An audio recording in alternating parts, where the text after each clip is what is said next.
اعوذ باللہ من الشیطان الرجیم بسم اللہ الرحمن الرحیم الحمد للہ رب العالمین الصلاۃ والسلام علی سیدنا و نبینا و حبیب قلوبنا و طبیب نفوسنا و شفیع ذنوبنا خاتم النبیین ابی القاسم محمد صلی اللہ علیہ وآلہ الطیبین الطاہرین المعصومین والصلاۃ والسلام علی سید الوصیین و امام المتقین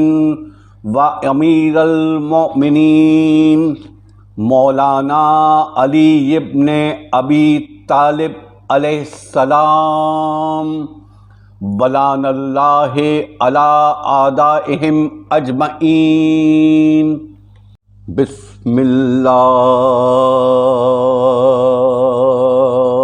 الرحمن الرحیم۔ یا ایہا الذین آمنوا اطیعوا اللہ و اطیعوا الرسول و اولی الامر منکم۔ سورہ نساء کی آیت نمبر 59 کی تلاوت کا شرف حاصل کیا، جہاں پروردگار عالم اپنے بندوں سے ارشاد فرما رہا ہے کہ اے ایمان والوں، حکم مانو اللہ کا اور حکم مانو اس کے رسول صلی اللہ علیہ وآلہ وسلم کا اور حکم مانو اولو الامر کا۔ باپ اس آیت میں اطیع کا لفظ 2 مرتبہ استعمال ہوا، ایک اللہ تعالیٰ کی ذات کے لیے، دوسرا نبی خدا صلی اللہ علیہ وآلہ وسلم اور اولو الامر کے لیے۔ تو انسان جب اطاعت کرتا ہے رسول خدا صلی اللہ علیہ وآلہ وسلم کی یا اولو الامر کی، تو در حقیقت وہ اطاعت کر رہا ہے اللہ تعالیٰ کی۔ مگر اس آیت میں خصوصیت کے ساتھ اللہ کی اطاعت کو الگ رکھا، اور جبکہ رسول خدا صلی اللہ علیہ وآلہ وسلم اور اولو الامر کی اطاعت کو اکٹھا کر دیا۔ حقیقت آپ دیکھیں تو اللہ کسی کی اطاعت نہیں کرتا، ہم سب اللہ ہی کی اطاعت کرتے ہیں، اور نبی خدا صلی اللہ علیہ وآلہ وسلم اور اولو الامر بھی اللہ ہی کی عبادت کرتے ہیں۔ یہاں نبی خدا صلی اللہ علیہ وآلہ وسلم اور اولو الامر کی اطاعت کو ایمان کا پیمانہ بنایا، اور نبی صلی اللہ علیہ وآلہ وسلم کو اس لیے کی اطاعت ہم اس لیے کرتے ہیں کہ ان رسول صلی اللہ علیہ وآلہ وسلم کی وہ ذات ہے جو معصوم ہیں، جن سے کوئی خطا سرزد نہیں ہو سکتی۔ وہ ہم سب کے لیے اطاعت کا سرچشمہ، ہمارے لیے ہدایت کا سرچشمہ ہیں۔ اسی طرح اولو الامر کی اطاعت کا حکم دیا، اور اسی طرح ہے جیسے آپ رسول خدا صلی اللہ علیہ وآلہ وسلم کی اطاعت کر رہے ہیں، تو جو پیمانہ نبی خدا صلی اللہ علیہ وآلہ وسلم کے لیے رکھا وہی پیمانہ اولو الامر کے لیے رکھا۔ اس لیے اگر ہمارے بھائی، ہمارے دوست اگر اس کا ترجمہ حکمراں کی طرف اشارہ کرتے ہیں کہ اولو الامر سے مطلب حکمراں ہے، تو یہ بڑی ناانصافی ہے کہ نبی صلی اللہ علیہ وآلہ وسلم کی ہستی پاک و طیب ہے، خود اللہ تعالیٰ کی ذات پاک ہے، بے عیب ہے، اس کے ساتھ ان کی اطاعت کے ساتھ ہم گناہ گاروں کی اطاعت کا حکم کتاب اللہ کبھی نہیں دے سکتی، کیونکہ ان حکمرانوں میں نمرود بھی ہے، فرعون بھی ہے، اور یزید جیسے پلید بھی ہیں۔ اس لیے اولو الامر کا معصوم ہونا، ان کا پاک ہونا، گناہوں سے پاک ہونا، خطاؤں سے پاک ہونا لازمی ہے۔ اللہ تعالیٰ نے، آپ اگر دیکھیں تو جتنے انبیاء بھیجے، حضرت آدم علیہ السلام سے لے کر خاتم الانبیاء حضرت محمد مصطفیٰ صلی اللہ علیہ وآلہ وسلم تک، ان تمام ہستیوں نے اللہ تعالیٰ کی اطاعت کی، اس کے پیغام کو آگے پہنچایا، لوگوں کو بدی سے روکا، ظلم کے خلاف آواز اٹھائی، نیکی کی تلقین کی، ان کی ہدایت کرتے رہے۔ تو ہدایت اللہ ہی کا نمائندہ کر سکتا ہے، جو کہ اس کی حجت ہو، وہی لوگوں کی ہدایت کر سکتا ہے، نہ کہ آپ کسی گناہ گار کی اطاعت کریں، جیسا کہ حضرت موسیٰ علیہ السلام کے مقابلے میں فرعون کی ہستی ہے، اسی طریقے سے حضرت ابراہیم علیہ السلام کے سامنے نمرود ہے، اور مولا امام حسین علیہ السلام کے سامنے یزید کی ہستی ہے۔ تو کیا آپ ایمانداری سے اس چیز کا جواب دیں کہ کیا آپ یزید کی اطاعت کر سکتے ہیں، جبکہ یزید میں تمام تر عیب موجود ہیں اور وہ صاحب حکومت بھی ہے؟ تو آپ ایسے وقت میں مولا امام حسین علیہ السلام کی اطاعت کریں گے یا آپ یزید کی اطاعت کریں گے؟ اور جن لوگوں نے یزید کی اطاعت کی، انہوں نے اسی ترجمے کی جو قرآن میں ہمارے بھائیوں نے ترجمہ کیا ہے کہ حکمرانوں کی اطاعت کرنی چاہیے، تو اس حساب سے تو انہوں نے قرآن اسی ترجمے کو فالو کیا اور پھر یزید کی اطاعت کی، اس کی طرف سے جنگ کی، مولا امام حسین علیہ السلام کو، ان کی اولاد کو قتل کیا۔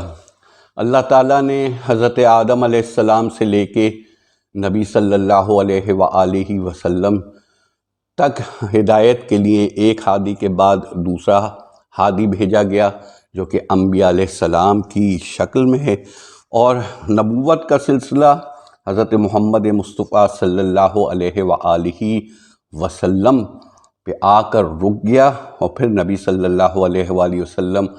نے خود اعلان کیا کہ میرے 12 خلیفہ ہوں گے، 12 امام ہوں گے، تو یہی ہمارے لیے اولو الامر ہیں، جن کی اطاعت ہم پر لازم ہے، ہم پر فرض ہے۔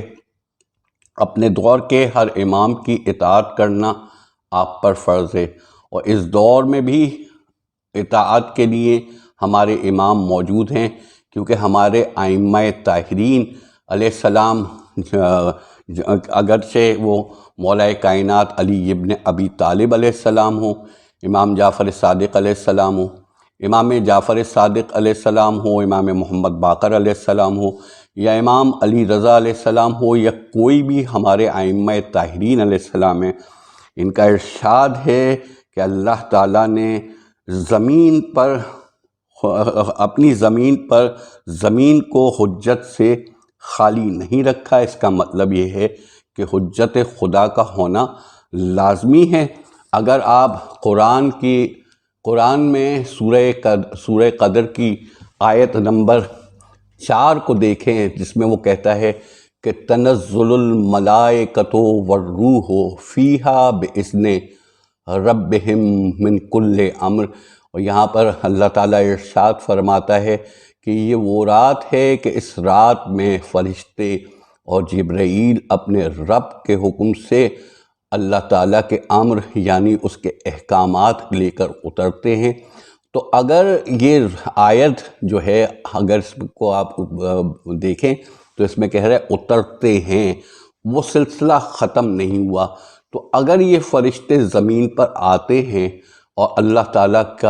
کے احکامات لے کر آتے ہیں، اس کا امر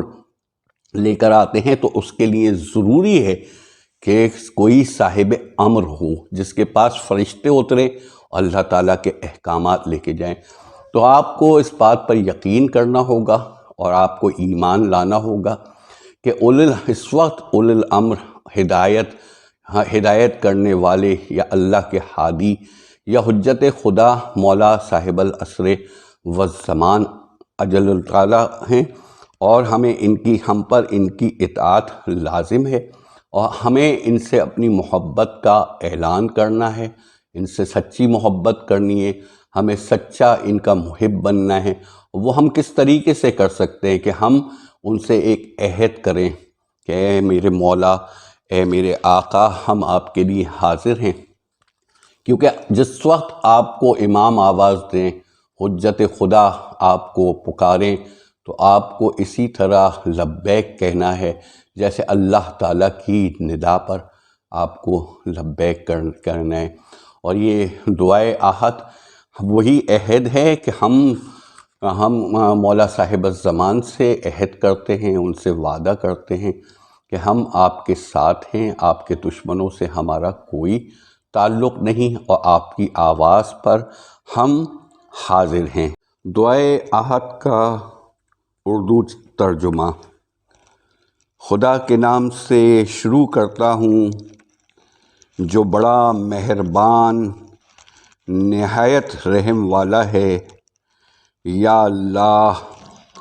اے عظیم نور کے پروردگار اور اے بلند و بالا کرسی کے پروردگار، اے موجیں مارتے سمندر کے پروردگار اور توریت، انجیل اور زبور کے نازل کرنے والے، اور اے پروردگار سائے اور دھوپ کے، اور اے نازل کرنے والے قرآن عظیم کے، اور اے پروردگار فرشتوں کے جو اللہ کے مقرب ہیں اور انبیاء اور رسولوں کے پروردگار۔ یا اللہ، بے شک میں تجھ سے سوال کرتا ہوں تیرے چہرہ کریم کے واسطے سے اور اس نور کے واسطے سے جو تیرے چہرہ روشن کا ہے، اور تیری قدیم سلطنت کے واسطے،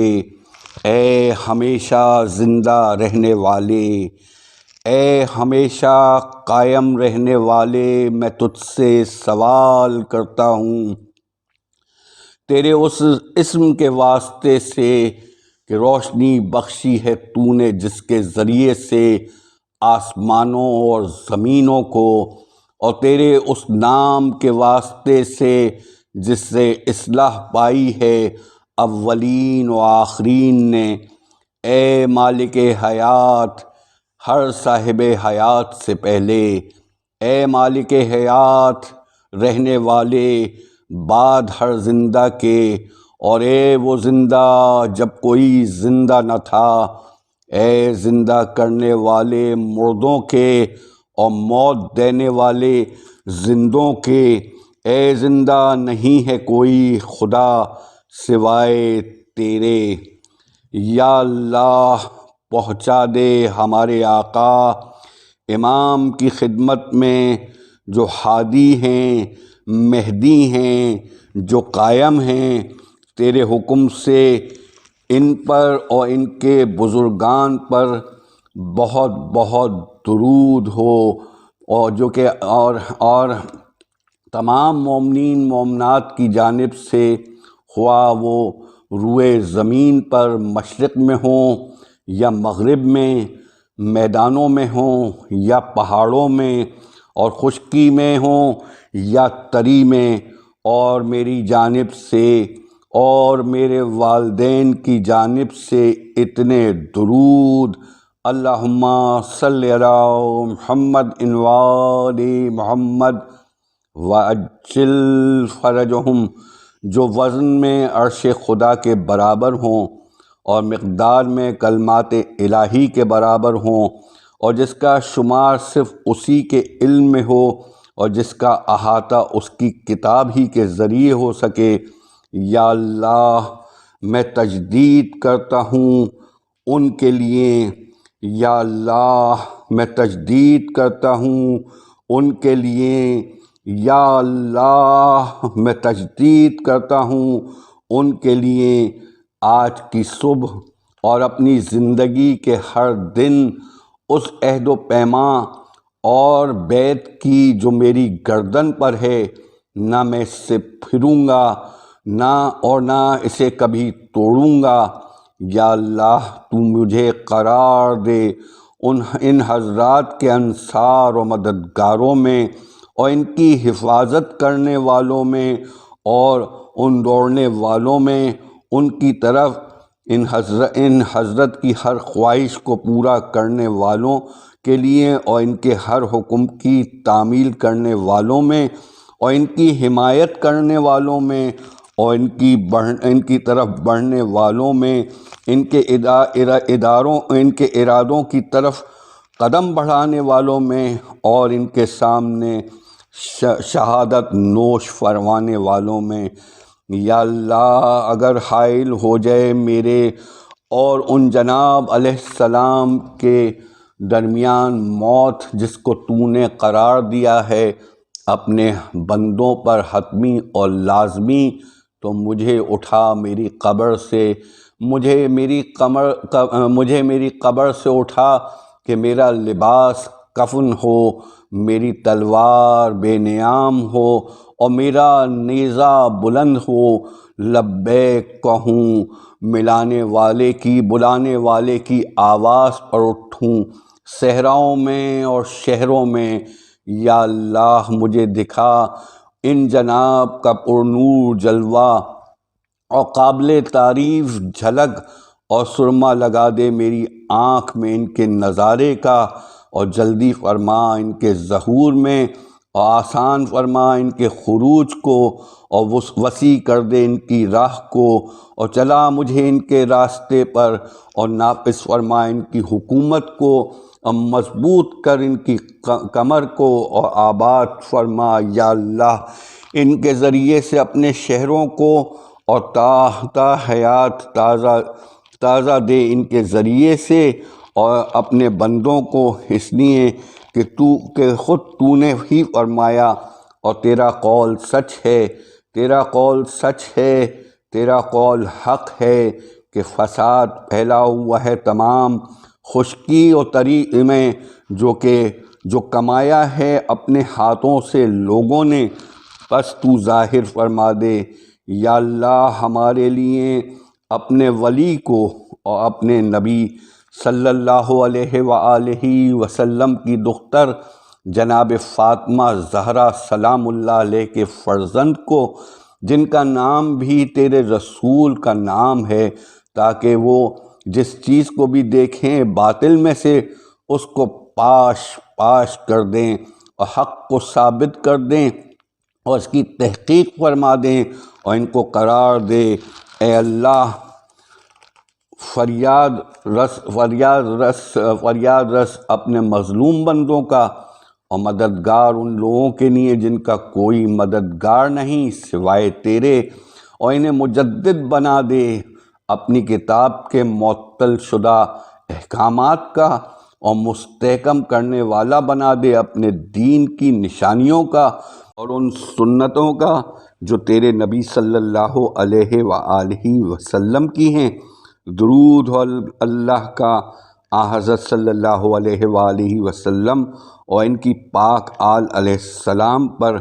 اللہم صلی علی محمد وآل محمد وعجل فرجہم، اور قرار دے ان کو اللہ ان لوگوں میں سے جنہیں تو نے محفوظ رکھا ظالموں کے ظلم سے۔ یا اللہ مسرور و شاد کر دے اپنے نبی صلی اللہ علیہ وآلہ وسلم اور ان کی پاک آل علیہ السلام کو، اور ان جناب کے دیدار سے اور ان لوگوں کو بھی جو ان کی دعوت کی پیروی کرتے ہیں، اور رحم فرما آن حضرت کے بعد ہماری عاجزی و فروتنی پر یا اللہ دور فرما اس رنج و غم کو اس امت سے، ان جناب کے ظہور کے ذریعے سے، اور جلدی کر ہمارے لیے ان حضرت کے ظہور کو، اس لیے کہ یہ لوگ ان کے ظہور کو بہت دور سمجھتے ہیں مگر ہم اسے قریب جانتے ہیں۔ تیری رحمت کا واسطہ اے سب سے زیادہ رحم کرنے والے، جلدی آئیے، جلدی آئیے، جلدی آئیے، اے میرے مولا، اے میرے آقا، اے مولا صاحب العصر والزمان۔ اللہم صلی علی محمد وآل محمد وعجل فرجہم، اللہم صلی علی محمد وآل محمد وعجل فرجہم، اللہم صلی علی محمد وآل محمد وعجل فرجہم۔